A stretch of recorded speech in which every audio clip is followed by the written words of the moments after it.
एक माँ का दिल पत्थर हो सकता है क्या? क्या आपने कभी सोचा है कि क्यों माता गंगा ने अपने 7 पुत्रों को जन्म देने के बाद निर्ममता से नदी में बहा दिया?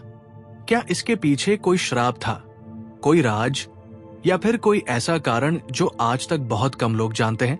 आज मैं आपको सुनाने जा रहा हूं इस रहस्यमयी कहानी का खुलासा, जो जुड़ी है गंगा, महाभारत और एक महान श्राप से। तो जुड़ जाइए मेरे साथ इस कहानी की अद्भुत यात्रा में। ये कहानी हमें महाभारत काल से पहले के समय में ले जाती है, जब पृथ्वी पर देवता और ऋषि वास करते थे।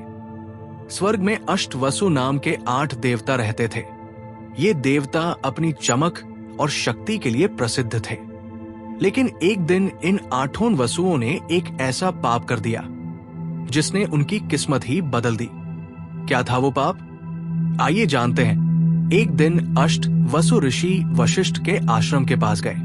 वहां उन्होंने देखा कि ऋषि वशिष्ठ की एक दिव्य गाय कामधेनु थी, जो असीमित धन और सुख प्रदान करती थी। अष्ट वसुओं में से प्रभास नाम के वसु की पत्नी ने इस गाय को देखकर लालच किया और प्रभास को कहा, हमें ये गाय चाहिए। बाकी वसुओं ने भी सहमति दे दी और उन्होंने कामधेनु गाय को चुराकर स्वर्ग ले जाने का फैसला किया।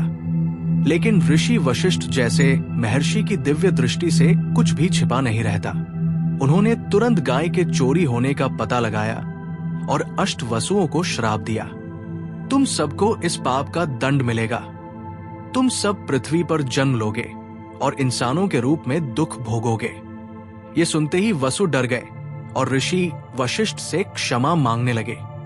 ऋषि वशिष्ठ ने कहा, मेरा श्राप झूठा नहीं हो सकता, लेकिन मैं एक बात का ध्यान रखूंगा। तुम्हारा जीवन बहुत छोटा होगा। केवल प्रभास को अपने कर्मों का दंड सबसे ज्यादा भोगना पड़ेगा। श्राप सुनकर वसु निराश हो गए। अब उनके लिए एकमात्र उपाय बचा था, किसी को उनके जीवन को जल्द से जल्द समाप्त करने का माध्यम बनाना। और तब उन्होंने गंगा माता की शरण ली। अष्टवसु गंगा माता के पास पहुंचे और प्रार्थना करने लगे, हे माता, हमें पृथ्वी पर जन्म तो लेना पड़ेगा, लेकिन आप कृपा करके हमें जन्म लेते ही मुक्ति दे दीजिए। गंगा माता ने उनकी प्रार्थना स्वीकार कर ली और वचन दिया, मैं पृथ्वी पर मानव रूप में जन्म लूंगी और तुम्हें जन्म देने के बाद तुम्हें मुक्त कर दूंगी। इस वचन के बाद गंगा माता ने स्वर्गलोक छोड़ पृथ्वी पर जाने का निर्णय किया। लेकिन प्रश्न ये था कि गंगा को धरती पर लाने वाला कौन होगा?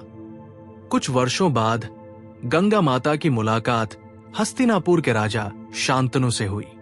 राजा शांतनु गंगा की सुंदरता पर मोहित हो गए और विवाह का प्रस्ताव रखा। गंगा माता ने कहा, मैं आपसे विवाह करूंगी, लेकिन एक शर्त है, आप मेरे किसी भी काम में हस्तक्षेप नहीं करेंगे। यदि आपने मेरे काम में सवाल पूछा तो मैं आपको छोड़कर चली जाऊंगी। राजा शांतनु ने प्रेमवश ये शर्त मान ली और इसके बाद गंगा और शांतनु का विवाह हुआ। शादी के कुछ समय बाद गंगा ने अपने पहले पुत्र को जन्म दिया। लेकिन जैसे ही वो पुत्र पैदा हुआ, गंगा उसे गोद में उठाकर नदी के किनारे ले गई और उसे गंगा की लहरों में बहा दिया। राजा शांतनु ये देखकर हैरान थे, लेकिन अपनी शर्त के कारण उन्होंने चुप्पी साध ली। ऐसा ही दूसरे, तीसरे, चौथे, यहां तक कि 7वें पुत्र के साथ भी हुआ। गंगा हर बार एक बच्चे को जन्म देती और फिर उसे नदी में बहा देती। राजा शांतनु का धैर्य अब जवाब देने लगा था। उनके मन में सवाल उठने लगे, आखिर गंगा ऐसा क्यों कर रही है? क्या मैं चुप रहकर अपने बच्चों को मरता हुआ देखता रहूं? और जब गंगा ने 8वें पुत्र को जन्म दिया, राजा शांतनु से रहा नहीं गया। उन्होंने गंगा से प्रश्न कर ही दिया, तुम ये क्या कर रही हो?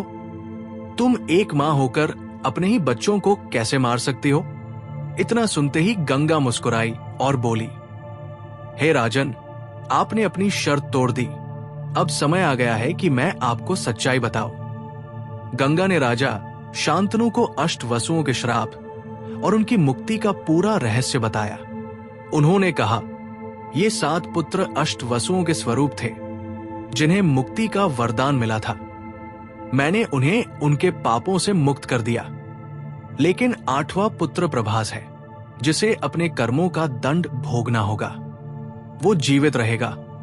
गंगा ने 8वें पुत्र को राजा शांतनु को सौंपते हुए कहा, इसका नाम देवव्रत होगा। ये भविष्य में महान योद्धा और तुम्हारे वंश का उद्धारक बनेगा। वही देवव्रत आगे चलकर भीष्म पितामह के नाम से महाभारत के नायक बने। तो दोस्तों, गंगा के इस रहस्यमयी और अद्भुत निर्णय के पीछे अष्टवसुओं का श्राप और उनका पाप छिपा था। गंगा ने अपने पुत्रों को बहाकर उन्हें मुक्ति दी, लेकिन उनका यह कार्य आज भी एक रहस्य और दुखदायी कहानी के रूप में याद किया जाता है। आशा है कि आपको ये कहानी पसंद आई होगी। अगर आपको ऐसी ही रहस्यमयी और अद्भुत कहानियां सुननी है तो हमारे चैनल को सब्सक्राइब करें और वीडियो को लाइक जरूर करें। आपके विचार हमें कमेंट में लिखकर जरूर बताइए। फिर मिलते हैं एक और नई कहानी के साथ। जय गंगे, जय महाभारत।